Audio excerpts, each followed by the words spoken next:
This month's Iran Case File report examines the following three areas: domestic, Arab, and international affairs. Each area is subdivided into files reflecting key developments that have taken place over the month of November. Domestic affairs. Iran's Minister of Foreign Affairs revealed rampant money laundering in Iran, which triggered massive controversy. Iran is redeploying its warplanes on its eastern border, sensing a high risk of increased activity by armed groups, and it is expecting Syrian opposition fighters to retaliate against it from Afghan territory. The guardianship of the Islamic jurist is facing a crisis, as it is opposed by some clerics from within the Hazwa, as well as political activists, such as Al-Bofazl Kadiani, who have issued critical statements against it. Iran's Ministry of Petroleum sold to a few private sector buyers 700,000 barrels of oil out of 1 million barrels offered on an internal exchange since 28th of October, and at a price below the market price. Iran's oil exports declined in November. US sanctions have contributed to a decline in the volume of international trade and foreign transactions of the Central Bank of Iran. Iran's unemployment rate is up to 60% among educated youth and 73% among young women, and the inflation rate is almost at 40%.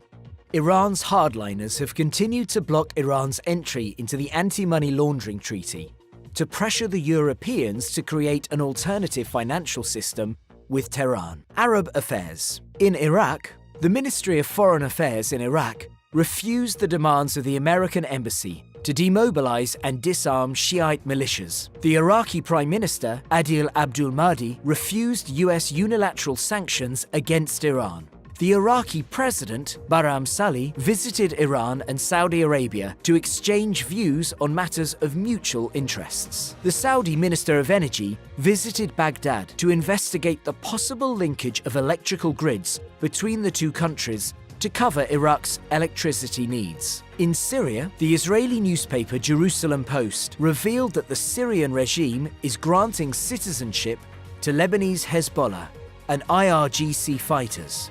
The United Nations Special Envoy for Syria declared the 11th round of peace talks in Astana on finding a political settlement to the Syrian crisis had failed. In Yemen, the Houthis' influence has diminished on the ground, in Al-Hudaydah and Sadr particularly, and a split is apparent in their ranks. New evidence proved the support provided by Iran after the death of several Hezbollah experts in Yemen. In addition to that, Iran received a delegation from the Houthis at the International Islamic Unity Conference held in Tehran. International affairs. The second round of US sanctions on Iran came into effect on November 4. The Iranian government claimed that US sanctions are part of Washington's economic war strategy aimed at subjugating the Iranian state. The United States has excluded China, India, Greece, Italy, Japan, South Korea, Turkey and Taiwan from the embargo